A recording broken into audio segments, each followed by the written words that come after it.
খোয়াই এবং ওসি বাইজল বাড়ি শেষ রাত্রে এই গাড়িটাকে ডিটেইন করেছিল। যে গাড়িটা আপনারা দেখছেন আউটপোস্টের সামনে আছে।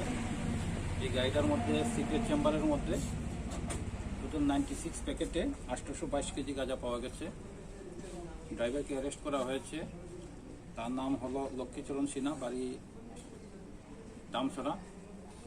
গাড়িটা ওয়েস্ট বেঙ্গলের, যা আমরা কাগজপত্র পেয়েছি সেই অনুযায়ী। ড্রাইভারকে অ্যারেস্ট করা হয়েছে, মালগুলি সিজ করা হয়েছে, একটা এনডিপিএস কেস নেওয়া হয়েছে। এটা কোথা থেকে আসছিল স্যার?